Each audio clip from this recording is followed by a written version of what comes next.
Os bolsonaristas estão ameaçando Arthur Lira com a bancada evangélica. Eles querem que Lira paute alguns projetos que são inconstitucionais, pois retiram direitos da população. Projetos esses que, se forem aprovados, vão ser derrubados pelo STF.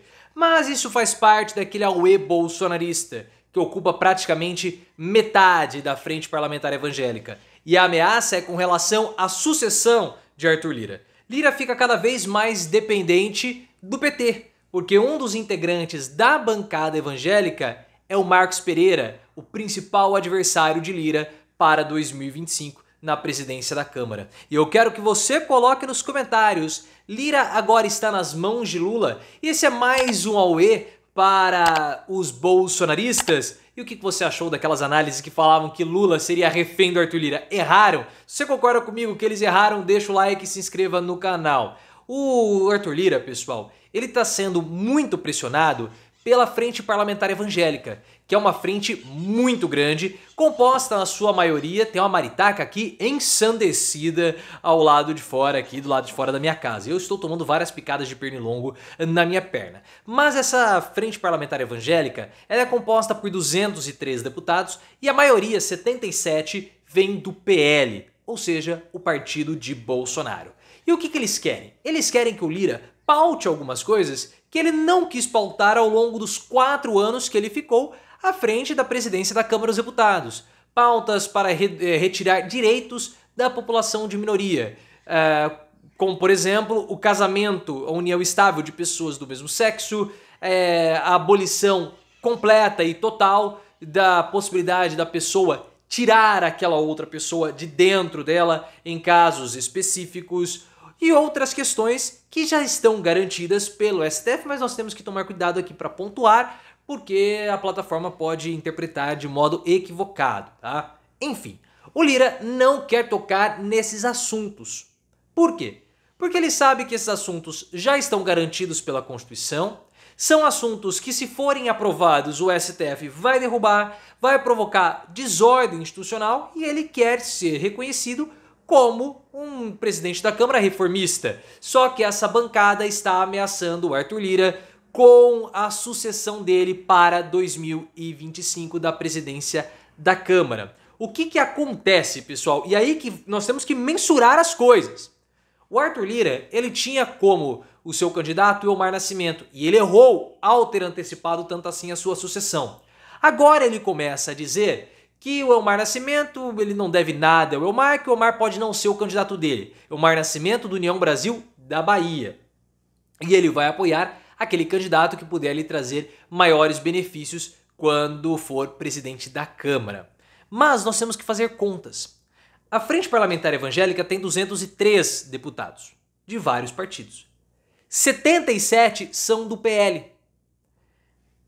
Ou seja, nós teríamos aí 18 deputados que não são do PL, que são do PL e não estão na Frente Parlamentar Evangélica. Então, se você colocar esses deputados que estão faltando, a frente teria aí 221 deputados, mais ou menos 220, precisando aí de aproximadamente 90 votos para fazer o próximo presidente da Câmara. Poucos votos. Ah, mas quantos integrantes são do PP? 11. Que é o partido do Arthur Lira. É uma quantidade muito pequena. E eles vão pressionar o Lira. Os bolsonaristas querem fazer isso porque a gente sabe da boa e velha bagunça bolsonarista. Eles não têm projetos. Eles não têm bandeiras. O que eles precisam fazer? É baderna. Então eles usam a Frente Parlamentar Evangélica, que também tem seus interesses. A gente sabe que está surgindo cada vez mais, está ficando cada vez mais forte o movimento evangélico na política. Há a possibilidade dessas pautas serem usadas para desgaste do STF. E os bolsonaristas, eles só se engajam em espírito de grupo, só se movimentam caso o STF esteja sendo atacado, mas não pode ser atacado diretamente por conta de todos os problemas jurídicos, mas dessa forma política pode. Então é uma pauta, ou essas pautas são de interesses da bancada evangélica por questões ideológicas, dos bolsonaristas para engajamento e também por questões políticas para a sucessão do Arthur Lira na Câmara dos Deputados, ou melhor, para a sucessão do Arthur Lira na presidência da Câmara dos Deputados. Um dos integrantes dessa bancada evangélica é o Marcos Pereira, presidente do Republicanos, que é daqueles que pleita a sucessão do Arthur Lira para ser o futuro presidente da Câmara. E o Marcos Pereira já foi ventilado até como candidato apoiado pelo PT. O PT não vai lançar candidato. Não quer. Quer se manter fora dessa disputa. Os republicanos têm aí 45 deputados e 35 fazem parte dessa bancada da Frente Parlamentar Evangélica. O que nós estamos percebendo é o seguinte. O PT poderia compor com o PL? Poderia, sem problema nenhum, isso já foi feito. O que nós estamos vendo é o seguinte. A bancada do PT, ou a federação do PT com seus 90 votos, está se tornando cada vez mais decisiva para o futuro da Câmara dos Deputados e de sua presidência, a favor ou contra o Arthur Lira. O Lira, ele tem uma ambição que é muito clara, que é ser senador pelo estado de Alagoas, em 2026. Porque voltar a ser deputado federal é muito pouco para ele, que se tornou um político muito poderoso, o presidente da Câmara dos Deputados mais poderoso da história. Então o que ele quer? Ele quer assumir o ministério do Lula em 2025 para continuar tendo poder, para enviar dinheiro para o seu reduto eleitoral, para conseguir assim uma chance maior de enfrentar o Renan Calheiros em 2026 pelo Senado. Mas não são 2 vagas? São.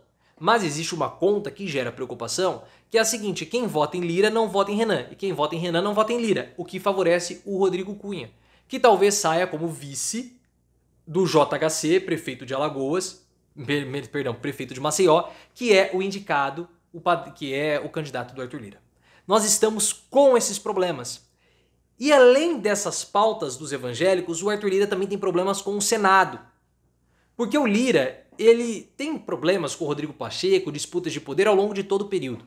Só que nesses últimos tempos, o Senado impôs algumas questões que o Arthur Lira não está tão inclinado em botar para votar, como por exemplo as questões envolvendo o judiciário, principalmente o STF, limitação de poderes de ministro do Supremo. O Arthur Lira não quer mexer nisso, vai engavetar. Só que o Arthur Lira já impôs algumas derrotas ao Senado, porque o Rodrigo Pacheco não queria um aumento do fundão eleitoral, o Arthur Lira votou. O Arthur Lira quer pautar um semipresidencialismo, quer discutir isso, o Rodrigo Pacheco não, ele quer discutir o fim da reeleição.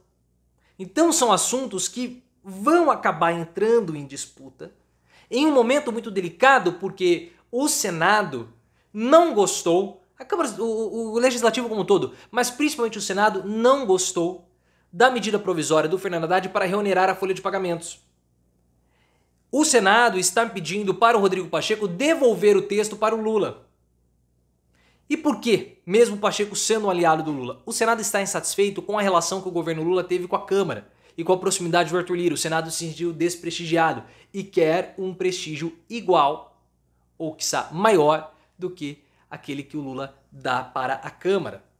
É um jogo de poder que coloca o Arthur Lira em uma situação de fragilidade, de exposição, e o torna cada vez mais dependente do Lula. O Lula vai ter que socorrer o Arthur Lira. Seja pela quantidade de votos do PT, seja pelo poder das emendas, seja pela vaga com o ministro, seja articulando, porque Lula é o presidente, ele tem esse poder. No início do governo, há 1 ano mais ou menos, né, todo mundo dizia que Lula seria dependente de Arthur Lira, e não foi isso que aconteceu. Lula precisa de Lira para pautar, sim, para aprovar, para articular, mas, em termos pessoais, é Lira que depende de Lula. Lula depende de Lira em termos institucionais, dele como presidente da Câmara. Mas Arthur Lira agora depende muito de Lula para as suas pretensões e suas ambições pessoais. Lira vai pedir socorro para Lula mais uma vez.